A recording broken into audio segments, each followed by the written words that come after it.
Hi hello welcome to news site Telugu channel. This is Paritala Murthy. So Aditya Om elimination అనేది మీకు fair అనిపించిందా unfair అనిపించిందా అనేది కామెంట్ బాక్స్లో కామెంట్ చేయండి. యాక్చువల్గా ప్రతిసారి కూడా ఏమవుతుందంటే శేఖర్ భాష ఆదిత్య ఓం పెట్టినప్పుడు అందరూ కూడా ఆదిత్య ఓం కావాలన్నారు హౌస్లో, మీకు గుర్తుందా? కానీ ఇప్పుడు నైనిక, విష్ణుప్రియ, ఆదిత్య ఓం ఈ ముగ్గురు పెట్టినప్పుడు majority of the housemates Aditya Om వద్దన్నారు. సో తేడా గమనించారు మీకు? అంటే ఆదిత్య ఓం ఆట బాగున్నప్పుడు కావాలనుకున్నారు వెన్ కంపేర్ టు శేఖర్ భాష. ఇప్పుడు ఆదిత్య ఓం గేమ్ డెవలప్ అయ్యింది, బట్ అక్కడ కంపేర్ మాత్రం చేయలేదు. చూడండి, నైనిక కావాలా, విష్ణుప్రియ కావాలని. సో ఇక్కడ సినారియో ఏంటంటే హౌస్ మేట్స్ మెంటాలిటీ ఎట్లా ఉంటుందని ఈ గేమ్ అనేది ఆడించారు. బట్ ఇక్కడ బాటంలో ఆదిత్య ఓం ఉన్నాడు, మిడ్ వీక్ ఎలిమినేషన్ చేసేస్తున్నాం అన్నారు. బట్ ఇప్పటి వరకు జరిగిన సినారియో ఓటింగ్ 2 days ఓటింగ్ చూస్తే ఆదిత్య ఓం ఏమి బాటంలో అయితే లేడు. నేను కలెక్ట్ చేసిన రిపోర్ట్ ప్రకారం అయితే ఆయన లీస్ట్ బాటంలో 2లో ఉన్నాడు. సో నైనిక చాలా అంటే చాలా లిస్ట్ ఉంది, అంటే చాలా హ్యూజ్ డిఫరెన్స్ ఉంది ఓటింగ్లో.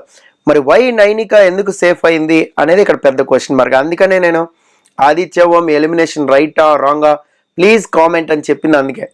సో మనం స్టార్ట్ చేసేద్దాం మన రివ్యూ అనేది. సో న్యూస్ 8 తెలుగు ఛానల్కి స్వాగతం. ముందుగా నా ఈ రివ్యూస్ ఆదర్శిస్తున్న మీ అందరికీ కూడా పేరు పేరున కృతజ్ఞతలు తెలుపుకుంటున్నా. సో పప్పీస్ గేమ్ నుంచి స్టార్ట్ అయింది, ఎక్కడైతే ఆగిందో అక్కడి నుంచి ఎపిసోడ్ స్టార్ట్ అయింది. ఆల్రెడీ దీని మీద నేను చెప్పేసా, నబీల్ చీఫ్ అయ్యాడు అని కూడా చెప్పా. కానీ బట్ చాలా మంది కామెంట్ చేశారు, సార్ మీరు ఫాలో అవ్వండి సార్, పృథ్వీ అయ్యాడు అని చెప్పారు. బట్ కానీ కాదు, నాకు వచ్చిన ఇన్ఫర్మేషన్ ప్రకారం నబీల్ చీఫ్ అయ్యాడని చాలా క్లియర్గా చెప్పా.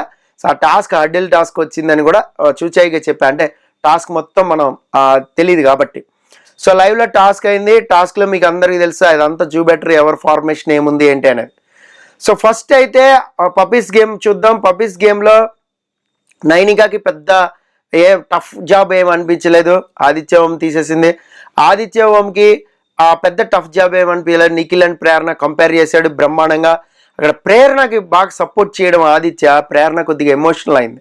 సో ఎప్పుడు కూడా మనం ఏదో విధంగా ఆయన నామినేట్ చేస్తూ ఉంటాం, కాన్ఫిడెన్స్ లేదని చెప్పాం, కానీ ఆయన కాన్ఫిడెన్స్ ఉంది అని చెప్పేసాడు. దట్ ఈస్ అది ఎట్లా కొట్టిందంటే టక్మని హిట్ అయింది ప్రేరణకి. కాన్ఫిడెన్స్ అనే మాట బాగా హిట్ అయింది. సో అందుకని చెప్పి బాగా బాధపడింది, ఎమోషనల్ అయింది. ఎనీహో ప్రేరణ లాస్ట్ వరకు వస్తుంది. లాస్ట్ టైం కూడా చీఫ్ కింద లాస్ట్ వరకు కూడా పోరాడింది, బట్ చీఫ్ అవ్వలేకపోయింది. సో ఏదైతే ఆ టాస్క్ అనేది నడిచిందో ఆ టాస్క్లో లాస్ట్ వరకు కూడా పాపం నెట్టుకొచ్చింది బండిని. సో బట్ ఏంటంటే అన్ఫార్చునేట్గా హ్యామర్ టాస్క్లో సో ప్రేరణని తీసేశారు. సో అప్పుడు సీత చీఫ్ అయింది, మనందరికి తెలుసు. అప్పుడు కూడా హీరోలు అక్కడ పోషించింది నైనికనే, 3rd పొజిషన్లో ఉంది. సో ఇక్కడ ఏంటంటే ముందుగా నైనిక వచ్చింది కాబట్టి ఆదిత్య ఓము ఇక్కడ హీరోలు. అయితే నబీల్ అండ్ ప్రేరణ వీళ్ళిద్దరిలో యాక్చువల్గా చెప్పాల్సిన రీజన్ ఏంటో తెలుసా, ఇది కంటెండర్ కదా. సో నబీల్ పృథ్వీకి మంచి టఫ్ ఫైట్ ఇస్తాడు, సో ఏ టాస్క్ వస్తుందో మాకు తెలియదు, బట్ అందుకని ప్రేరణని తీసేస్తున్నాం ఇలా చెప్పితే చాలా బాగుండేది. బట్ ఏదేదో ఒక రీజన్స్ చెప్పారు, ప్రేరణ హ్యాండిల్ చేయలేదని కొంతమంది చాలా రీజన్స్ అయితే చెప్పుకున్నారు. అక్కడ హౌస్ మొత్తం డిస్కషన్స్ అనేవి నడిచినాయి. అయితే ప్రేరణ అన్న వాళ్ళు కూడా పృథ్వీ దగ్గరికి వచ్చి పృథ్వీ ఫైనల్గా డెసిషన్ చెప్పేసరికి అక్కడ నబీల్ అని చెప్పారు. అదనేది యాక్చువల్గా లైవ్లో కొంతమంది ప్రేరణకే సపోర్ట్ చేశారు. సో మనకి కట్సాలా వేస్తున్నాడు బిగ్ బాస్, బట్ నబీల్నే ఫైనల్గా చీఫ్ కంటెండర్ చేశారు. కంటెండర్ చేసిన తర్వాత నబీల్కి అండ్ పృథ్వీకి టాస్క్ మాత్రం బ్రహ్మాండమైన టాస్క్. అది నిజానికి ఈ టాస్క్లో గెలిచింది ఎవరు అని చాలామంది కామెంట్ చేస్తున్నారు. మీకు ఎవరు నిజానికి గెలిచారనేది కామెంట్ బాక్స్లో కామెంట్ చేయండి. నాకైతే ప్రేరణ సంచాలక్ డెసిషన్లో ఎటువంటి కన్ఫ్యూజన్ లేదు, చాలా క్లారిటీగా ఉంది.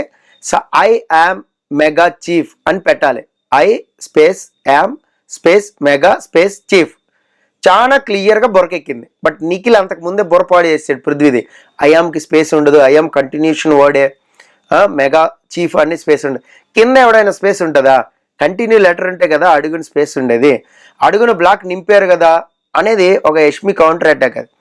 బట్ నాకైతే అంత కన్ఫ్యూజన్ ఏం లేదు, చాలా చక్కగా బెల్ కొట్టేసాడు ఆల్రెడీ పృథ్వీ కాబట్టి బెల్ కొట్టినప్పుడు ఉన్న ఆ ఫార్మేటే కన్సిడర్ చేస్తానని చెప్పింది. బ్రహ్మాండంగా సంచాలకం చేసింది. ఎందుకంటే చాలా లేట్ అయ్యాడు మనోడు నబీల్, లేట్గా మెల్లగా వచ్చాడు. యాక్చువల్గా మధ్యలో తడబడ్డాడు, ఆ జిగ్జాగ్ చేయడానికి బ్యాలెన్స్ అవుట్ అయ్యాడు, అవన్నీ పడిపోయినాయి బ్లాక్స్, మళ్ళీ తీసుకున్నాడు. ఇంత టైం ఉండే పృథ్వీకి, ఆల్రెడీ బ్లాక్స్ ఓపెన్ చేసాడు, సర్దేశాడు అంతా. ఒక్కసారి క్రాస్ చెక్ చేసుకుంటే అయిపోద్ది కదా. కుందేలు తాబేలు కథ గుర్తొచ్చింది నాకు. సో కుందేలు వెళ్ళిపోయి స్పీడ్గా నిద్రపోయిన చెట్టు దగ్గర అంటారు కదా, అలాగైంది పృథ్వీ వ్యవహారం. సో ముందుకు వెళ్ళిపోయాడు, స్పీడ్గా వెళ్ళిపోయాడు, ఒకసారి చెక్ చేసుకోకుండా వెళ్ళిపోయి టంగమని బెలుగొచ్చాడు. అక్కడికి 3 సార్లు చెప్పింది ప్రేరణ, చెక్ చేసుకో, కరెక్ట్గా ఆర్డర్ ఉంటేనే ఇస్తా, కరెక్ట్ ఆర్డర్ ఉంటే. అంతకంటే ఏం చెప్తుంది ఇన్పుట్ సంచాలక్గా. సో నబీల్ని కూడా ఓ పక్క నుంచి ఎంకరేజ్ చేసింది. నబీల్ టీం కూడా సీత మిగతా వాళ్ళందరూ నబీల్ని ఎంకరేజ్ చేస్తున్నారు. సో నబీల్ వచ్చాడు, అదంతా చూసుకున్నాడు, చక్కగా ఐఎమ్ మెగా చీఫ్ అని పెట్టాడు, బెల్ కొట్టాడు. నాకైతే డెసిషన్ అయితే ఎక్కడ ఫేవరెటిజం కనిపించలేదు, కన్ఫ్యూజన్ అసలే కనిపించలేదు, చాలా క్లారిటీగా ఉంది ప్రేయర్. అయితే యష్మి పృథ్వీ కంటే ఎక్కువ బాధపడిపోయింది. యాక్చువల్గా పృథ్వీ చీఫ్ అయిపోతాడేమో, మనం చక్కగా మనం క్లాన్లో ఎంజాయ్ చేయొచ్చు, అది ఇది వాట్ ఎవర్ లగ్జరీ ఉంటుంది, ఆ ఫ్రెండ్షిప్ని కంటిన్యూ చేయొచ్చు, ఇట్లా మేబీ అనుకుని ఉండొచ్చు. లేదంటే గట్టిగా పృథ్వీ అవ్వాలి అని ఒక ఫేవరెటిజంలో ఉండిపోయింది. యష్మి తన గేమ్ని తనే చెడగొట్టుకుంటుంది. ఇప్పుడు దాకా ఒక మంచి ఒపీనియన్ ఉంది యష్మి మీద చాలా మందికి, బట్ తన గొయ్యి తనే తవ్వుకుంటుంది ఇలాంటి బక్వాస్ ఆర్గ్యుమెంట్స్ ద్వారా. అక్కడ ప్రేరణ వచ్చింది చెప్తుంటే ఇవ్వచ్చు కదా అని ఈమె ఎమోషనల్ అయిపోద్ది, ఫీల్ అయిపోద్ది, ఏంటి అక్కడ నువ్వు చెప్పాలి కదా అని చెప్పేసి అంటది.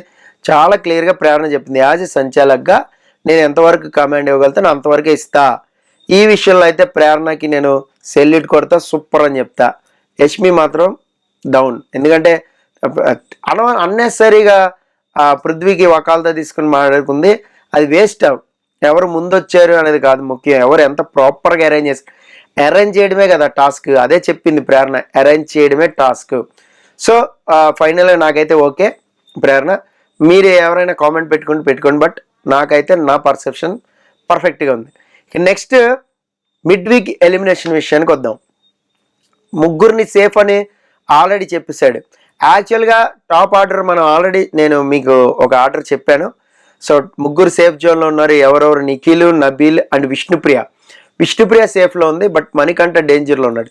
మణికంఠ మేబీ అక్కడ వరకు వెళ్ళి ఉంటే మాత్రం మణికంఠని ముందుకు తీసుకెళ్ళి ఉండేవాళ్ళేమో చాలామంది హౌస్మేట్స్, ఆదిత్యని కాపాడుకునే వాళ్ళు. అక్కడ విష్ణుప్రియని పెట్టడం వల్లే ఆదిత్యని ముందుకు తీసుకెళ్లారు.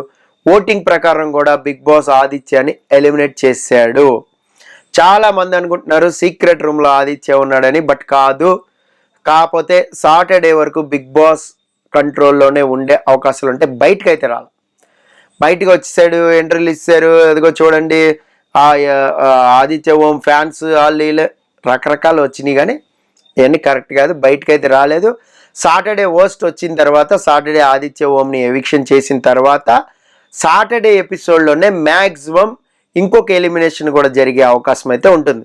ఆ ఎలిమినేషన్ ఎవరు ఏంటనేది నా ఎలిమినేషన్ వీడియోలో చెప్తా, మీకు క్విక్ వీడియో కూడా పెడతా ఏం జరిగింది అనేది. మ్యాక్సిమం నైనిక, మణికంఠ వీళ్ళిద్దరి మధ్యలోనే ఉండొచ్చు, ఇద్దరిలో ఒకళ్ళు వెళ్ళిపోవచ్చు. షాకింగ్ ఎలిమినేషన్ కూడా సిద్ధంగా ఉండండి, డౌటే లేదు. ఈ సండే వైల్డ్ కార్డ్ ఎంట్రీస్ ఉంటాయి. October 5th ఆల్రెడీ మనం ఆడుకున్నాం. సండే వైల్డ్ కార్డ్ ఎంట్రీస్ లోపలికి వెళ్ళిపోతూ ఉంటారు.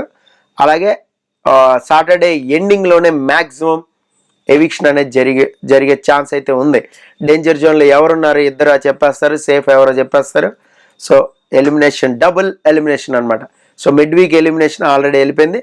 సో ఇది కూడా జరిగే అవకాశం ఉంది. మరి చూద్దాం. ఇప్పటి వరకు అయితే ఈ సినారియో అంతా కూడా యాక్చువల్గా సో బాగానే డిజైన్ చేశారు. ఈ వీక్ 4th వీక్ బాగానే డిజైన్ చేశారు, బట్ ఆ పెప్పర్ లేదు హౌస్లో ఎక్కడ కూడా. సో ఏదో ఆడుతున్నాం అన్నట్టు ఉంది.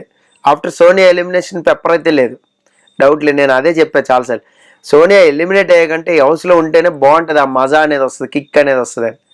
బట్ ఆడియన్స్ డిసిషన్ అనేది మనం ఏం చేయలేం.